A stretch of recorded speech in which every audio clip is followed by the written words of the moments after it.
Sport had always just been sport. The game had just been the game. The look of sport had always just been the look of sport. Until it wasn't anymore. There was a moment on the timeline of modern sport when everything changed. A few talented and passionate designers were brought together with one mission: to change the look, feel, and performance of sport forever. What started as a ripple in the early 1990s has served as the catalyst for the international revolution in sports branding, uniform design, and performance innovation that continues to accelerate today. This is the origin story of Nike Team Sports, as told by the designers, creators, and innovators who made it happen.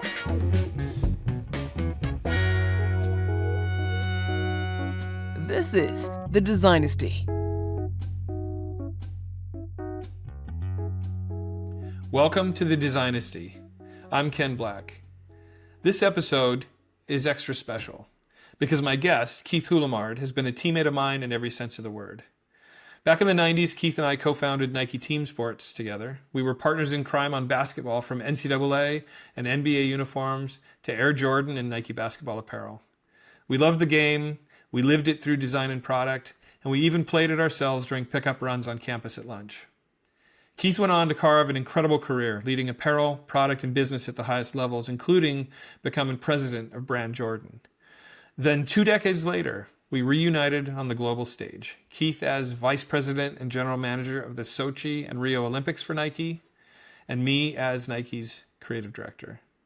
In this conversation, we talk about everything related to Nike and college basketball, like Georgetown basketball, basketball uniform innovation, team identities, and even how we turned shooting shirts into a cultural phenomenon. This is the story of a true basketball mind, a product legend, and one of my closest collaborators, Keith Houlemard. I hope you enjoy our conversation. All right, this is great. This is a conversation I've been looking forward to for a really, really long time. Guest today is Keith Houlemard, co-founder of Organized Team Sports on that original trip that I took way back in the day. Became Brand Jordan president, VP GM of the Olympics, Athlete Project, all of running in Europe. So long Nike career. One of my earliest Nike colleagues, and I would say one of my longest Nike friends. So Keith, welcome to the conversation. I'm glad to be able to talk to you about a lot of this stuff. Absolutely, Ken. Super excited also. We've got our history is long and had multiple stops and multiple topics that you and I have had the great opportunity to talk about over the years. But more importantly, that we've had a chance to experience some of the stuff we're able to do is quite incredible. Yeah, it's amazing. I was thinking the other day, it's been 30, since that first trip, 32 years ago, dude. Yes. And I don't know if you remember this insight. We were on day 2 or 3 of the trip. Yeah. And I got a call and I found out my wife was pregnant with my first child at the time. And I'll distinctly remember because it was the first kind of big trip that I took after moving to Portland just, I want to say 6 weeks earlier. Yeah. That's wild. So, crazy that trip was my first Nike business trip. So I started March of 92. I think you'd been at Nike longer than that though, right? Yeah, I had a couple of years where I was started out at Hollywood Promo, luckily enough. Actually just as a warehouse guy. I wanted to get in by any means necessary. So I did Hollywood Promo prior to that, and then went to Eakin, and then I was a footwear sales rep in Southern California for a couple of years. So I was, give or take, 4 years at Nike when we went on that trip. Yeah.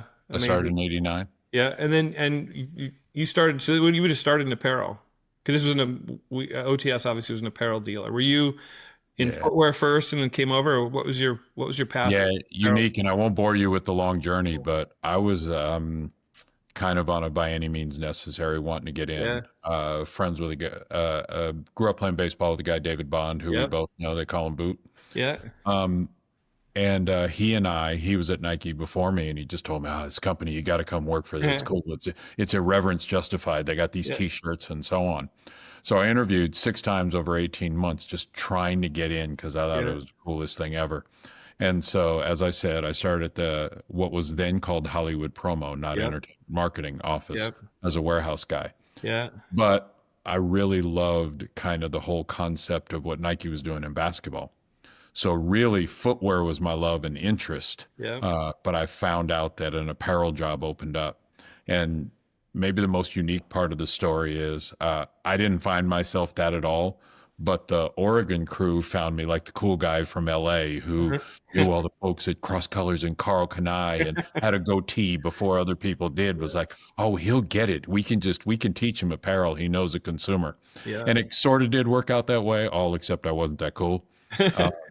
But so that was my first entree into apparel. So when I say I was at the campus for 6 weeks, that was also other than the buying of apparel for the warehouse at Hollywood Promo. I didn't know. I didn't understand the process, any of it until that moment. So it was amazing. A pretty incredible learning. I had no idea. So you were actually brought to Portland for that OTS gig? No, I was the basketball apparel guy. And so if you recall, when we did that original trip, they just pulled like a haphazard group together. They pulled, a couple of you from design. They pulled David, who was the basketball footwear guy. I was doing apparel. Doug Reed was the T-shirt guy, if you remember. So it was a bit of a, who can we pull together because we wanted to own Saturdays. Nike was never really on the football field and basketball field, as many people know, until that moment in 1993 when we said, hey, the big corporate initiative, let's own Saturdays. We've been able to own all this other stuff. So this was us going into college football and basketball and literally just pull a team together. Yeah, that's sweet. I remember when Angela asked me to do that, and my story I've talked about previously, but kind of lucked into it, just love basketball, and just be thrown in with you guys. So you, Boot, me, I think it was Devin Burt and Doug, right? Yes. And Don Remlinger joined us for a little bit. In New York, right? Yes. Yeah. So what do you give me your recollections of that trip? Well, first of all, let me back up for a second. We were talking the other day. A lot of folks talk about the dates that Nike got into the game, college basketball, and we were kind of correcting that because this was early '93 that this first trip occurred, right? Yeah. So that trip was '93, and without boring people with the process, it takes a while, of course, to design, find somebody to build, and then outfit teams. So the way I remember it is that was merely a research trip.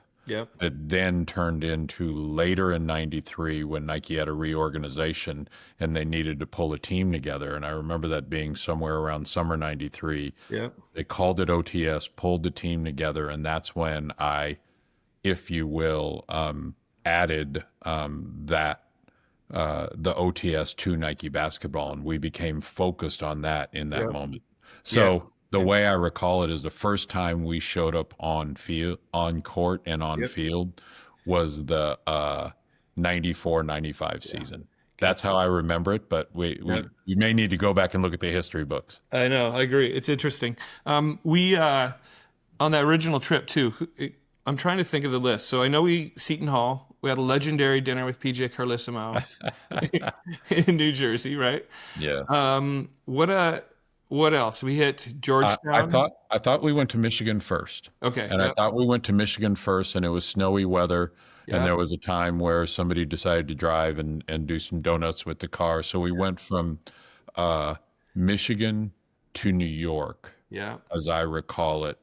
And in New York, we drove down to Seton Hall for PJ. We met with Foot Locker because we said, hey, Foot Locker, when we first bring this to market, we're going to give this to you, exclusively. And then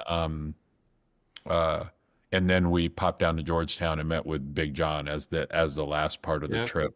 So that's how I remember it. It was New York. Somewhere along the way, I believe we saw Jim Boeheim, but I just can't remember that part very well. Yeah. I didn't remember seeing Jim. I remember you sat in Coach in Big John's chair. Yes. We went to see Georgetown. We were waiting in a room, and somebody came in and looked at you and was like, "Not that chair. That's not the chair to sit in, dude."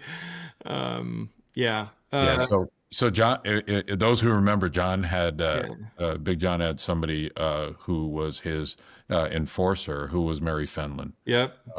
and you had to get through Mary Yeah. to get to him. But not only that, um, she was the one. She was making decisions. She was a prime consultant Yeah. of his, and I just remember that. And if I remember the story right, she told me to get my ass Yeah. out of that chair.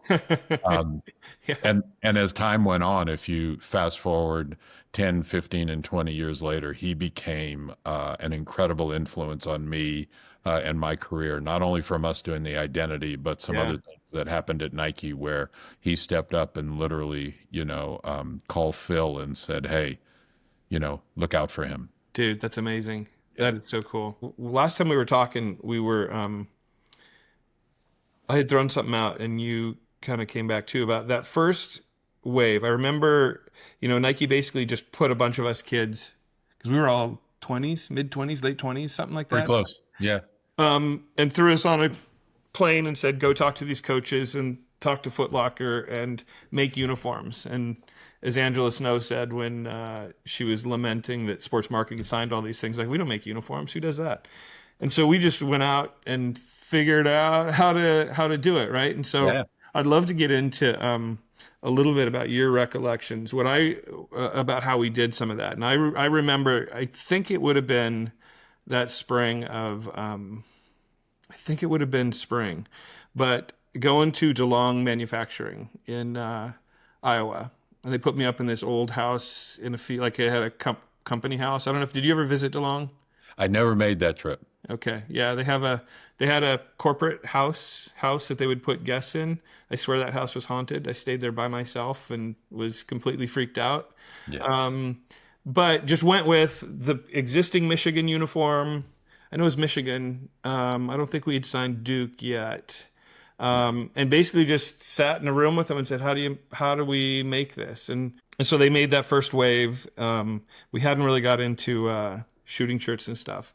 But I remember DeLong being one of the first ones. There's somebody else that you had talked about working with that made, until we got all of our production and stuff really set. Yeah, it was good. It was Goodman and Sons in Los Angeles. Yeah. And those were our two primary sources. And like you said, we were figuring it out. We were just, okay, what do we do? Yeah. How much did you spend any time with Goodman's down there, like looking at stuff? And was this kind of your education on trends and how things in construction, all that kind of stuff? Absolutely, 100%. And it was so amazing. I made a few of the trips down to Goodman's. Here's the thing. I grew up in Southern California. So being from Pasadena, Goodman's was legendary, but I had no idea they could do production. And I don't know if they're still open and around, so I don't mean to insult them. We found out they couldn't really do the mass production that we needed on a Nike quality and a Nike standard. But the amazing part was just not only the learning, but because, as you said, we were late 20s or at worst early 30s, we had this like innovation, how to do it better in different mindset, which was unbelievably revolutionary to that industry. We were like, so we want to sew this heavy stuff on in a double layer and how much it weighs. And wow, this rib is itchy. And why did Patrick Ewing why did people wear t-shirts underneath? And it was this incredible, like nobody had ever seen people come in and say, so how do we make it better? How do we do great quality? And I think it was those two things. And I don't mean to jump a topic you might come up to, but the two basic things were the Nike innovation. How do we make it better?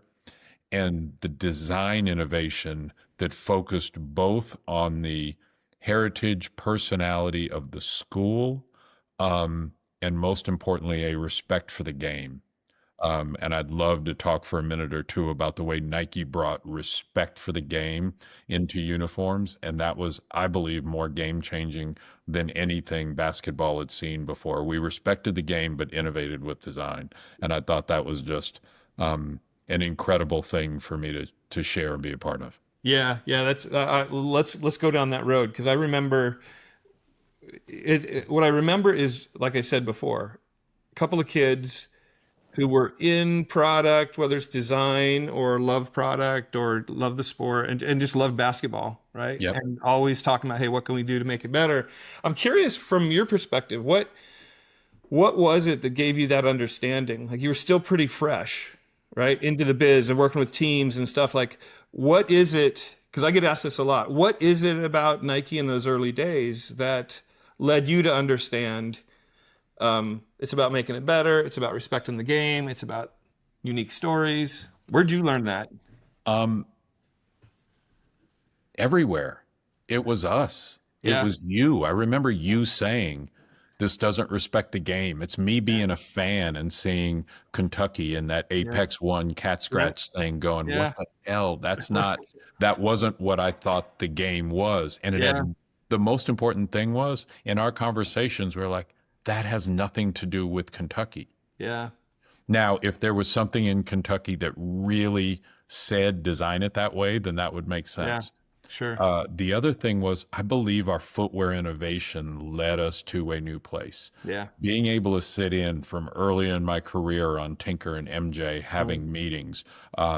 Phil Knight, one line that says, always listen to the voice of the athlete. And he said that early on, to the jock tag that was the first thing we designed, we/Ken Black, designed in organized team sports. It said engineered to the exact specification of championship athletes. I think when you combine all of those with the young energy, with the culture and personality of the brand, that had to be the way we do it. And I remember fighting in later years with the what's the Nike point of view, that kind of wanted to throw some of that out and just say, how does Nike just come with one thing and plaster it across everything? Yeah. And you and I remember really fundamentally did not agree with that methodology. From an innovation standpoint, you want every team to have like this super cool high performance innovation, but you don't want people or teams to necessarily look across and go, why does everybody look like Michigan? Or why does everybody look like UConn? And I thought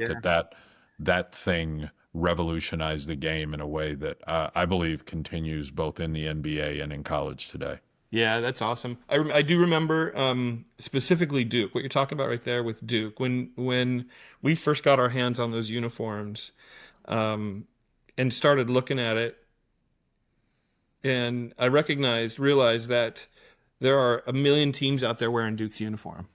Like, there are a million teams out there, and this exact design comes right down the side. The trim goes around, down and around the short. And one of our first conversations was, how do we make this? How do we take what is signature to Duke but make it theirs? And then just looking at the D logo, the inside of that logo, and saying, hey, what if we just finish the trim?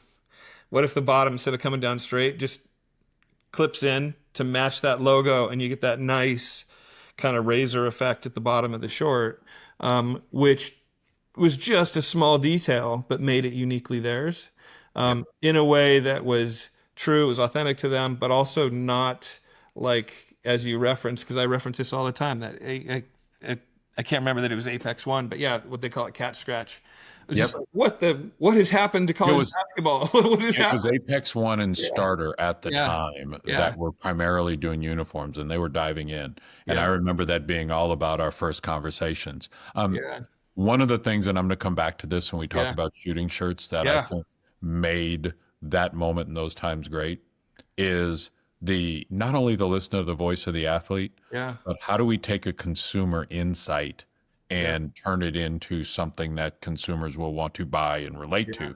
So the fact that we were regularly out, if you will, in the streets, on I-95 corridor, in Los Angeles, in Chicago, and Detroit, and et cetera, and we knew the insights of what kids wanted and thought, and kids generally did not tell us, oh, I love that. They were like, I'm not really sure. And then when you talk to people who really love basketball and talking to players at a lower level and going to Nike All-American Camp and getting those insights from them and turning that into great product is I think Nike at its best, especially in those days. Talk to me a little bit about your recollections of the materials, because you mentioned that when you were talking about Goodman's. When we first started, and I remember going to DeLong, they're like, you've got this thing we call shimmer sheen, which is a shiny polyester. And we have this, they didn't call it a micro mesh, but it was kind of this like a looser kind of a practice fit kind of mesh. Uh-huh. And then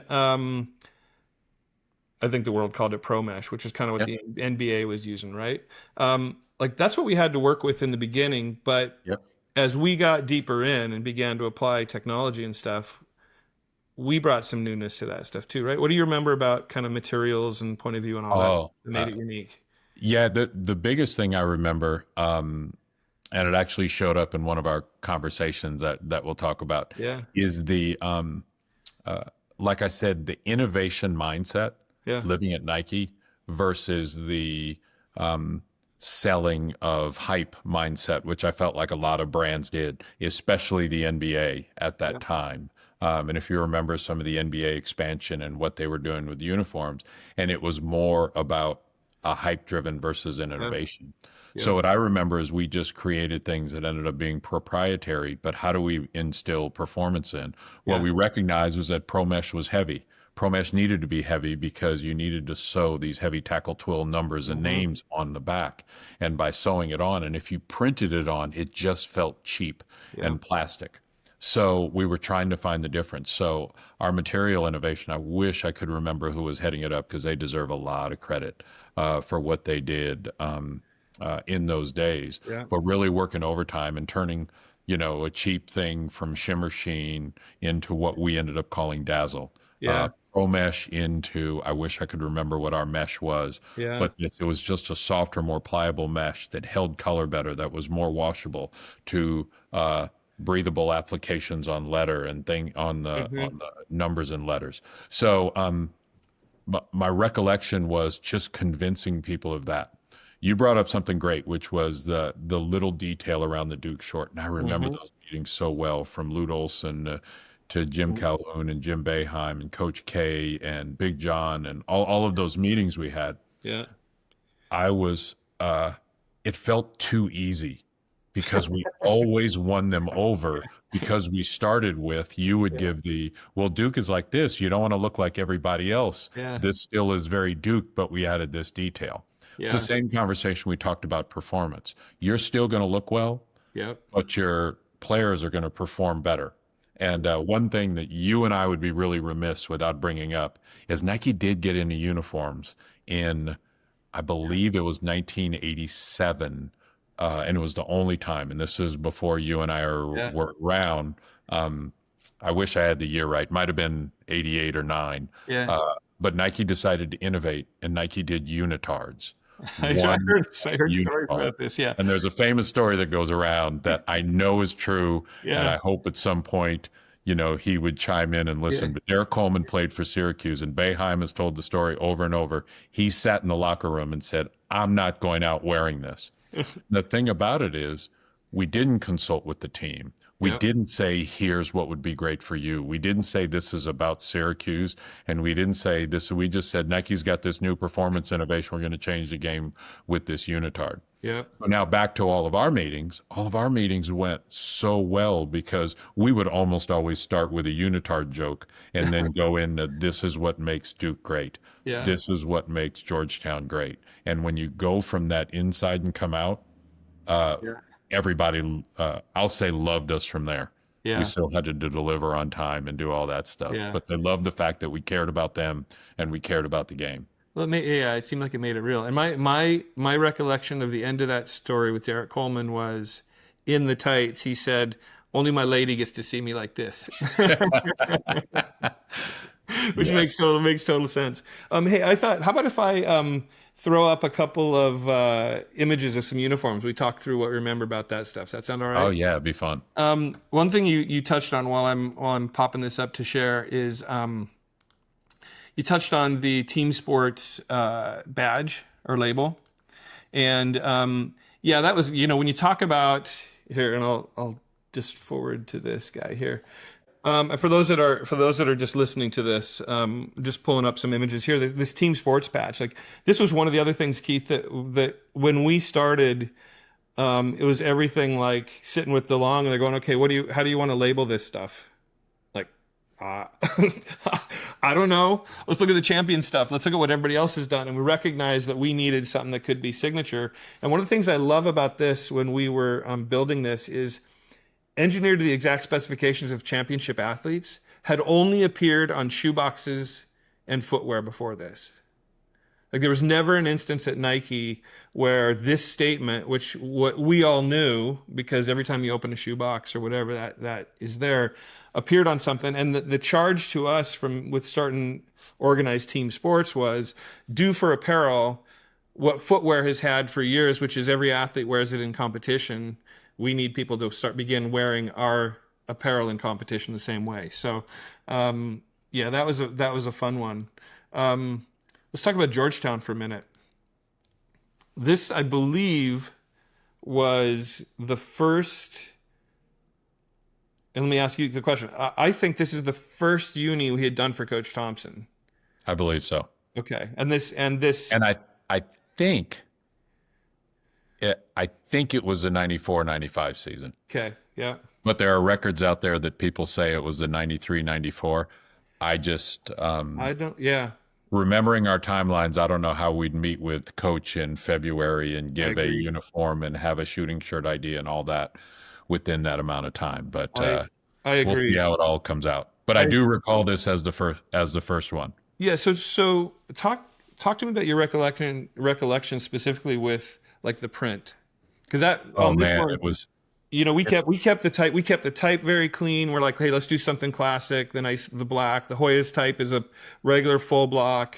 Numbers are clean, but that Kente print is the signature here. So help me with your recollection of how we even got to that conversation. Oh, I remember it so well. Being a fan of Big John, and also at that time. Coach of Temple was John Chaney. Mm-hmm.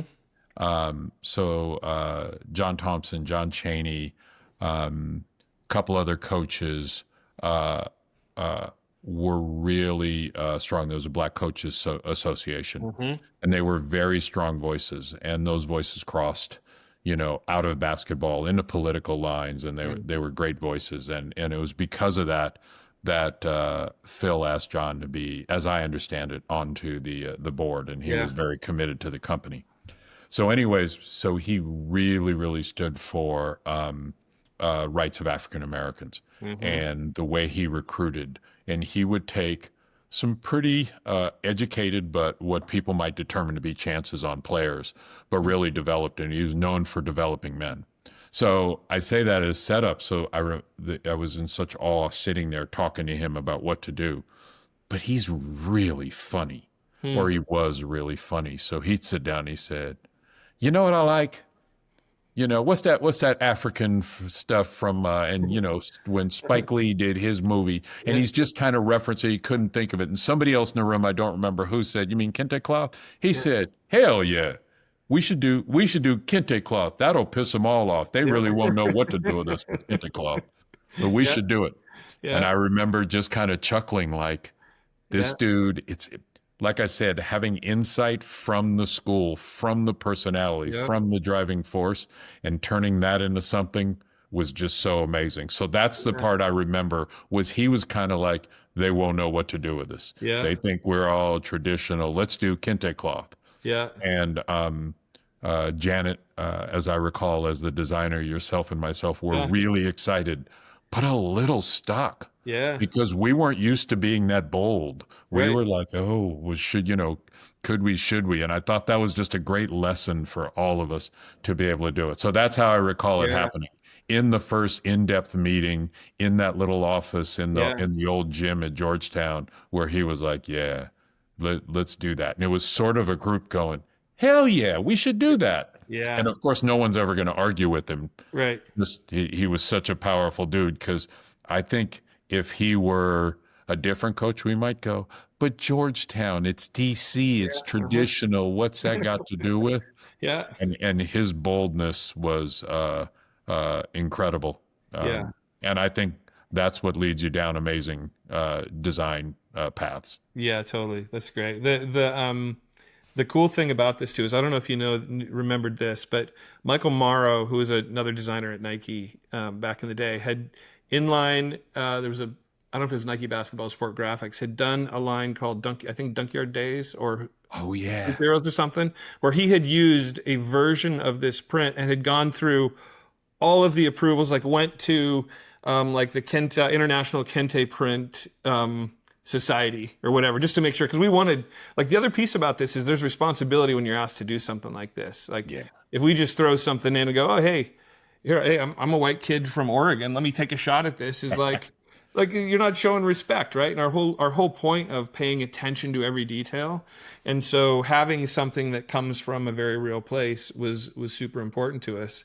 And then I think also recognizing, like, we use it as a trim on the uniform, but because it's out there, keeping the type again really clean, as opposed to just like, again, cat scratch. We could go completely nuts, make everything crazy, but you lose the power of the kente and that trim.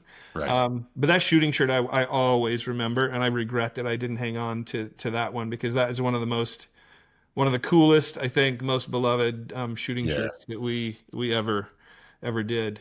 Absolutely, super iconic. You know what? Just to add a quick story on that is Nike Basketball, because I was in Nike Basketball, did an outdoor collection around the Air Raid, and then the Spike Lee commercial leveraging that from the Air Raid, I believe, is what started. I didn't have the recall, but as you said it, I recalled Michael Morrow doing that work stemming off the Nike outdoor basketball stuff. Yeah. And so it's good to have something, because it takes a long time to get approvals, but doing it the right way, getting the approval, all of that, and it was incredible work. That was the other beauty of Nike back then too, is we were so in love with doing cool stuff that made the game better that we had no territory. It was like, hey, if this works and that's amazing, then let's bring it over here, right? And so a lot of times there's competition. Now that first kit that we were just looking at, I think that class, was there Othello Harrington? Yes, that was the Othello Harrington jersey. That would have been Othello Harrington. Now this version is Iverson's window, right? Because I remember one of my favorite shots on this uniform, and we kind of pushed into the gray, simplified that type. We felt like that's where that G came from too. I remember us having the conversation with them, like, where's your Michigan M? Where's your Duke D? Like, your Georgetown, for crying out loud.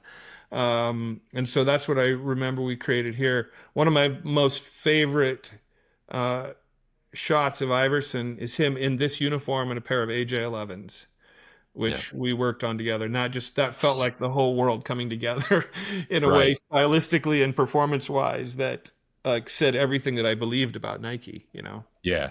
I want to reference also, just real quick, and I know this isn't the, Georgetown uniform podcast, but that Georgetown identity work that we did was, I think, one of the most incredible times, because they didn't have a G. And we probably went out there 6 or 7 times to meet with Coach. And I just thought that the outcome, and then when you look at where Georgetown is now, and we talked over and over again about something that would be endemic to the school and long-lasting and all of that. And to see it 25 plus years later, I'm guessing. At least, probably 30. Yeah, maybe 30, almost 30 years later, really feels, it captures that moment about as well as anything. And I love that image you have of AI on the previous page, a transcendent athlete at a transcendent school with design that came from all of those places that we know it came from, using, high performance materials and all that. To me, that changes the game. It's fun also, to your point. I think this is the proof in the pudding of what you said originally, which is be true to the game, be true to the program, and do right by the sport. Like, it's crazy to turn on TV on Saturday mornings and see Georgetown playing on court with Kente in the paint and the G at midcourt and stuff. So that is less about, something we made, more about just making something that truly could become a classic, which is fun to be part of. Still rolling. Let's talk to me about your recollections about North Carolina, because that was an interesting one. And I think you and Janet Nickel was the apparel designer on OTS basketball while we were doing this, but you two spent more time, I think, with North Carolina than I did, because Alexander Julian was actually the apparel designer for this. Yeah, and you summarized it well there to add a little color. You always remember the first meeting, and Yeah. right. So we go into Coach Smith's office, and he said, "I don't know what you guys at Nike want to do. I know, and he was very matter of fact, Yeah. and he would probably say something. These may not have been his words, but I want them to be. I hate that stuff that they're doing at Kentucky. I don't want any part of that. Um, I don't know what you guys at Nike are thinking, but you can't do anything with Carolina unless it goes through Alex."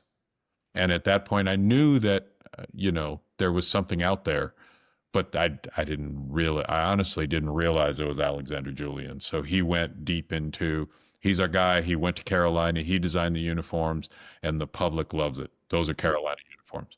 So what I ended up doing, I actually developed a fairly close relationship with him, that we'd end up having to talk 3, 4, 5 times a year, because that's another one of those things that we don't talk about enough.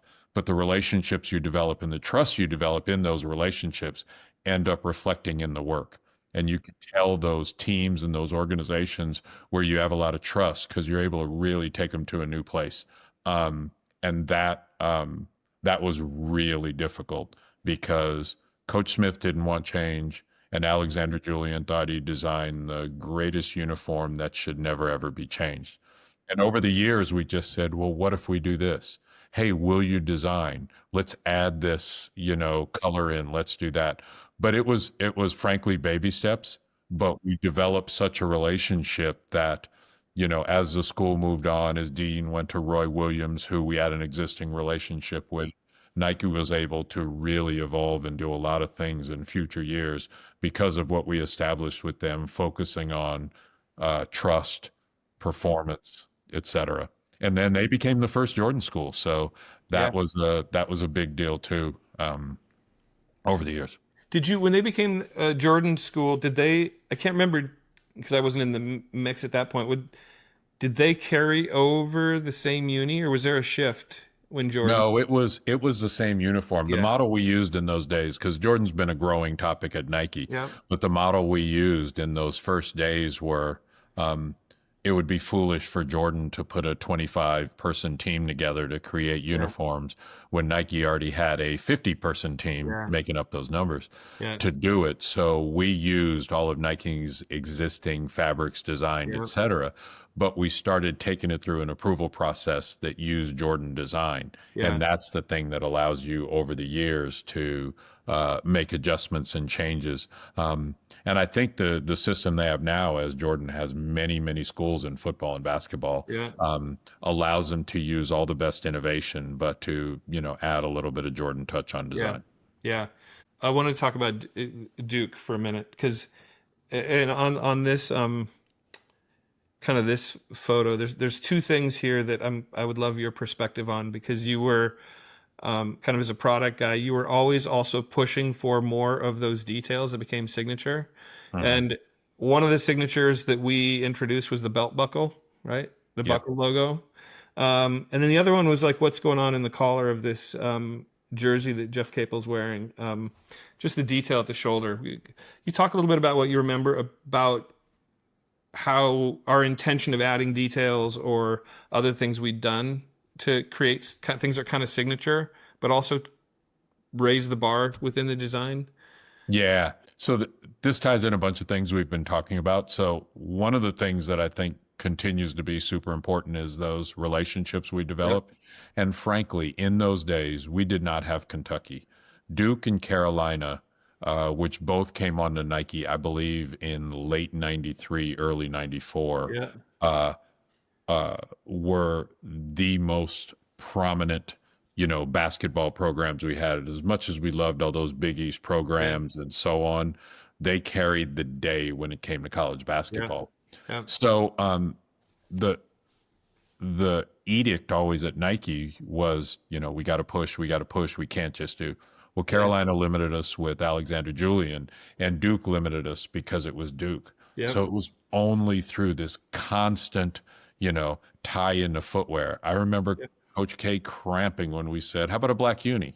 How about a third color? I don't know. It's not really, and so the the belt buckle was a win. Yep. The shape for the D was a win, Yeah. and definitely the inserts around the neckline were a win. That, in my hindsight, I think was a win and a loss because it was just, in my opinion, designed for design's sake. Yeah. And didn't necessarily have anything to do with, but we liked the fact that we were framing it and pushing it, which was the edict and what we needed to do. So I love the fact that we did that, and we had the great relationship. And I'd be remiss if I don't mention all the great work that Eric Lautenbach did over the years to really help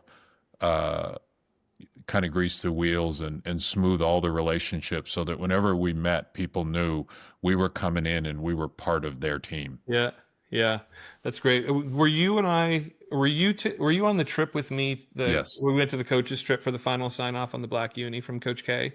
Yes. So here's my recollection. We're waiting in a suite. I think Big E, Eric Lautenbach, had gotten us in, said, "Hey, I'll go get Coach." And we had the uniform laid out on a table. He comes in. It was a pretty quick deal. He's like, "Great, that looks great. That looks like what we planned on." And he goes, "Could I have one more person look at this?" And of course, we're going, "Yeah, of course, Coach." Coach K, whoever you want to have look at it. And he leaves for a minute, comes back with his wife, Mickey. Mickey, of course. And she looked at it, and my recollection is she looked at it and goes, could we make the white just a little bit whiter? And of course, we look at each other and like, let's make the white whiter. Let's go. Here we go. As that final sign off. But that was one of those kind of magical moments as well. So I couldn't remember who else was in the room, but I assumed that was you and I on that trip. Yeah. Yes. I remember it well. I didn't remember the white comment, but I think that was the other win for us. So I've talked a lot about relationships and insights and so on, and the number of times we went out to Georgetown. The more you gave people a feel like you were their designer, but they designed it, versus look what we did for you, was I think the best thing for the moment, for us, for them, and in the end for the consumer. Yeah. I do believe, and as you can see, this is a buddy of mine, Mike Cartel, who collects all the stuff we worked on, Keith, like anything he can get his hands on. Like, it's amazing. It's amazing the collection he has of basically our career arc in this window. But I think that's the reason these stand the test of time, is because we paid attention to the distinction of each team. And your point of even later on when we were getting pushed by Nike to do something a lot of other brands would do, which is make one design and put everybody in it because we're more concerned about our brand showing up. That's what I think makes this window of time so special, especially with Nike products. I'd love to shift to Arizona for a minute, because this is one of my favorite all-time shorts. This navy short at the bottom of this image here. Then drop down to the left corner, the short with the red short with the fat band. I remember Janet and I talking, and we had found reference of a surf short that we absolutely loved. And we're like, oh my gosh, this would make an amazing basketball short.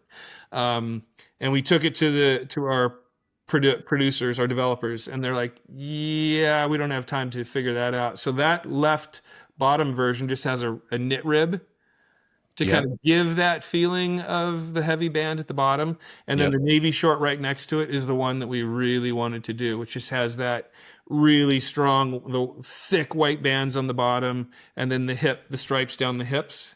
That could be asymmetric cats on one side and the Arizona logo on the other. Was just like, that one came from a reference of kind of sport culture and surfing, pulled directly in to hoops. But Arizona was a powerhouse in that window of time too. Yeah, and I think they were a powerhouse. Lute was incredible because he had a lot of players who came through there who ended up being kind of super popular at the time, and they were highly, highly competitive. And he was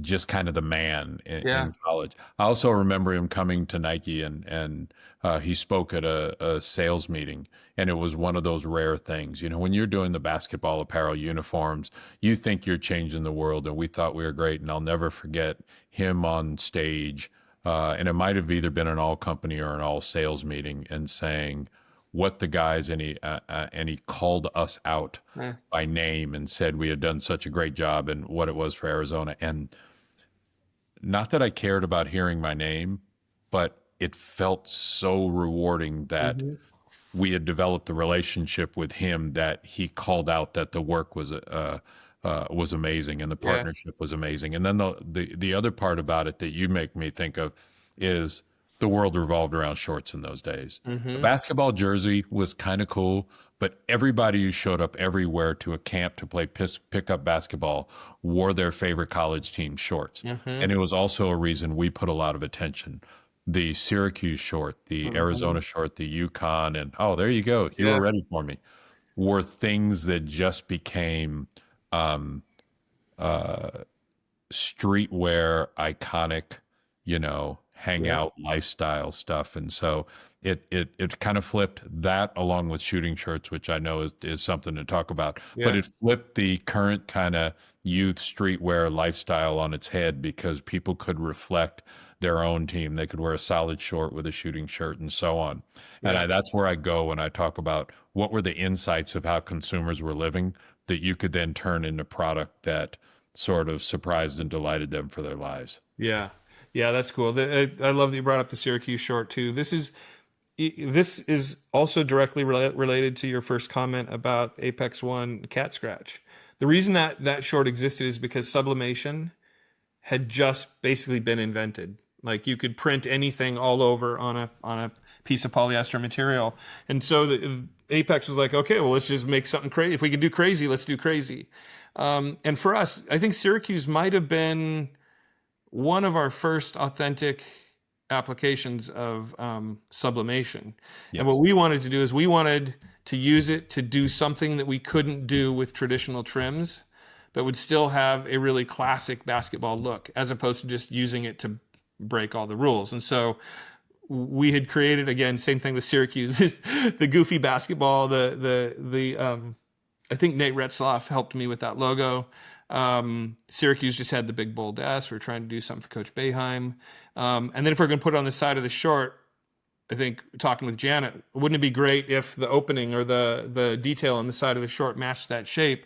And there's no way we're going to get, you can't seam that in a way that would be pure and clean or have a rib trim. And so that's what this became. But again, connected to the ethos that we had, which is this is more about basketball than it is the capability of technology or doing something that just created a splash for the sake of a splash, which I think is also what made it, as you talked about, beloved, Yeah, and I think there's the visual design. The other thing is with sublimation and with the dazzle or sheen fabric, which we had a performance quality of that we used to make. You get this visual acuity, but we were always also striving for this this performance enhancement. And sometimes performance enhancement literally lives in that relationship with the equipment manager who says, I can't have something that when I wash it 30 times, it looks like crap at the end of the year. Yeah. So all of these technology, we would pay attention to all of that in the construction, in the design, and how do you create a design that still looks great in, the Sweet 16 after a full season of wear, all of those, it's designed to solve problems, but also designed to create this, this great aesthetic of the game. Yeah, that's cool. You brought up shooting shirts a bunch. I'm going to click to find an image here. Oh, here's a kind of small, but that middle deal. If I in my mind's eye, and what I remember back in the day, I have always attributed Nike's jumping into shooting shirts as a major opportunity for expression to you, because it was like, as we're looking for something. Jerseys are jerseys, as you say. Shorts are big biz. We can do replica stuff. Tees are fun. But shooting shirts were a place we could really make a statement. Talk to me about your thoughts on that front end and kind of what we all went through in terms of figuring out how that becomes a thing, and then how we make that an extension of the game. Yeah, it was organic, but tied in a lot of things that we've talked about. Consumer insights, how are they living their life? Retail, how they need to balance things. There were one or two teams in our research that had a short sleeve. So basketball back in the days in the 80s and in the early 90s, they had a warm up. They took the warm up off. The uniform was underneath. Some teams would have this button up shirt. I remember Indiana having a crazy short sleeve. I want to say it was a vertical stripe. They might even still have it these days. I need to follow more closely. But doing all of our research, we saw that and we were like, whoa, when they come out after halftime, nobody wants to put a jacket back on. Nobody wants this. So we thought about it from a performance standpoint, an extra piece. Talked to the equipment manager who said they loved it. But where I really remember the idea, and that this is maybe not so cool, but a vivid memory. You and I had a ball that we threw around in, I'm trying to remember, I want to say the room was called the Baja.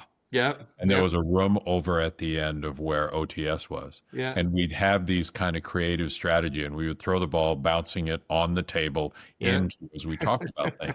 And it was you, Janet, and I talking, and we were like, what are we going to do different in this next year? I think it probably was after our first season. Yeah. And the idea was shooting shirts, short sleeve shirts. We can hit this price point. The kids say they want it. Yep. All the teams will love it. It'll give us our design aesthetic, etc. So I think it was early on, but that's where the Georgetown all over Kente, the risk to do that. The Michigan, I believe, had the Big M, all of those things. And then we would put them all together. And when we not only went to the teams who loved it, but when we went to the market, it created a whole new category of business that was kind of consumer right and market right, and the sport, and kids could wear it. One of the insights, I failed to mention this a minute ago, was we need something kids can wear to school. So the shooting shirt became that thing that kids could wear to school. So it was a confluence, to me, all of those things coming together. The fact that we had insights, we had teams, we had performance basketball, and we had these almost not unlimited, but between Janet and yourself, you guys had this catalog of design ideas that we needed to apply somewhere. Yeah. Whether it's Big John and I want a Kente shirt, and we're like, how do we do it? Because we didn't get it at first. Yeah. So, but it was fun. It was a game changer, and I just remember that day where we were throwing the ball around, and that became the idea. Yeah, and it became a template for me later in my career for being able to create thinking space to come up with ideas versus, telling somebody you've got the next hour to create X or come up with a brief on a new product. Collaboration, innovation, through connection, right? You keep talking about relationships. Like that happened as a relationship as well between us, and going to a room and throwing a ball around. You kidding me? That's hilarious. I think it was fun too. We had such flexibility to design every team for what they needed to be. So those kids, to me, that early success was also a kid who buys a Duke shooting shirt to wear to school is not looking like it's the Duke blue version of the North Carolina, the UNC shirt, right? And so that flexibility, I think, was really important. T-shirts were also a big thing. What do you remember? So I came from sport graphics. So I don't know if we even really talked much about even back in the day. So, because I was designing T-shirts for Nike. How do I get in? T-shirts? Okay, I'll design T-shirts. Air Jordan, all that. But coming over, tees were obviously, as a graphic designer, always a big thing. The relationship between Nike basketball and team sports, as like you were leading that product line manager and business apparel director for all of this stuff. What are your recollections about the role of tees, and is there any that stick out to you as like the real winners of that window of time? I wish I had more, but what I really remember, one of the first things I learned, when I did basketball coming up. And as I was telling you earlier in the conversation, I was the apparel guy, and I learned about it was nothing drove your business more than what is your Nike basketball single tee. Everybody bought it. And every season, there was a version of a ball and a swoosh that changed around. And I want to use that also to reference something you mentioned a few minutes ago that I wanted to. NCAA has really strict limitations on size of logo. What I remember driving the swoosh was we're in the sports marketing business, and you couldn't really make it out. Yeah. But with the swoosh, we could really stretch that 2-inch space or whatever, 2.25, I want to say it was, and get the swoosh more exposure. So we're going through a moment that my very first tee I did was this Nike with the swoosh in the middle of the ball. And then the next time the ball is small and the swoosh at the Nike is big. But every year that Nike basketball tee was at the center. The blessing was when they pulled it all together and we were just doing one thing. So having it in one place was incredibly beneficial because T-shirts made all the difference. And we had, what was the company? Was it And One? There was another company that came out of Southern California, but that would really threaten us in tees. So our graphic tees and our logo tees made all of the difference. The opportunity to do NCAA and Nike basketball all together is one of the things that allowed us to really get those companies and kind of get them out of the business and have it be give us like more than 50% market share. So you and the design team were absolutely brilliant in the graphic stories. I was merely the one trying to say, how do we own the entire wall? So having an understanding of merchandising and retail, and most importantly, the consumer, is where I came in. But beautiful. I would say it was like all credit due to design on this stuff. It was definitely a fun challenge. Every single season coming back for another version. Yes. Well, dude, this has been it's been amazing. Let's kind of wrap with what would you say? This is like asking you which is your favorite kid within your OTS years. What's the favorite team or product uniform that you were connected to that we did?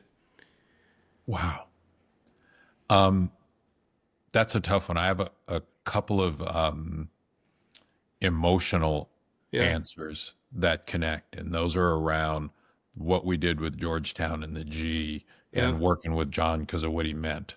A couple of years later, I don't know if you're around, we added North Carolina A&T as part of the first of the Jordan teams. Cal, North Carolina, and St. John's. Cincinnati, North Carolina A&T, North Carolina A&T, St. John's were the first ones for North Carolina. And it was around that, and being able to add North Carolina A&T and begin to make a cultural difference. Those kind of emotionally I connect with the most. But actually, the favorite design was the Ray Allen Yukon era. I thought design, I'm strictly talking design. I thought everything came together. And I have one of those jerseys signed by Ray Allen down in my basement here. That's and fantastic. I thought the way the colors match, the symmetry and balance on the shorts, we put enough piping and stuff so when you ran, the shorts kind of bounced just right.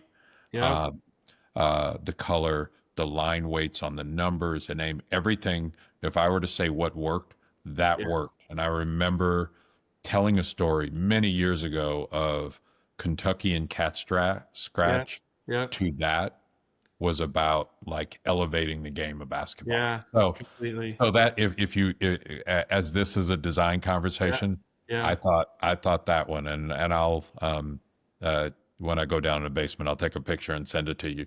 That one in that moment, I was like, oh, we killed it.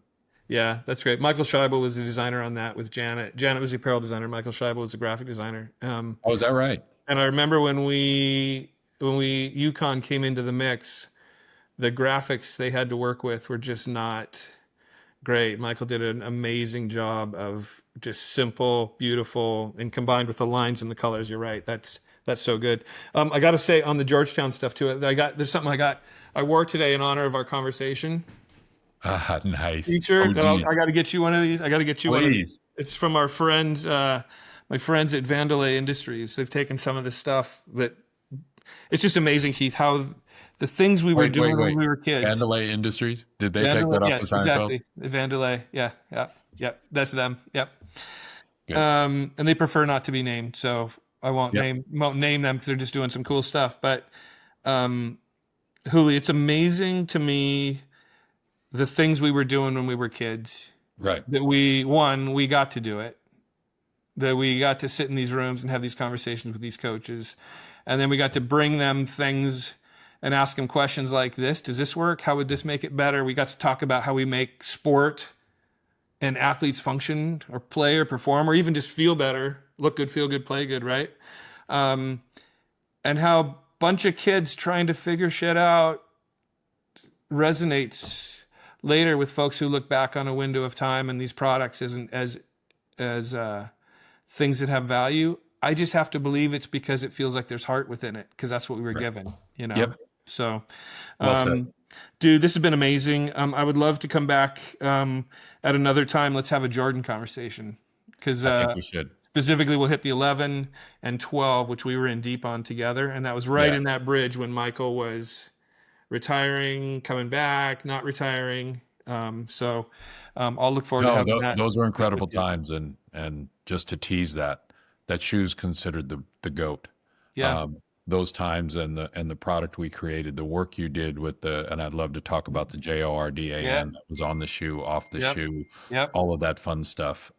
Yeah.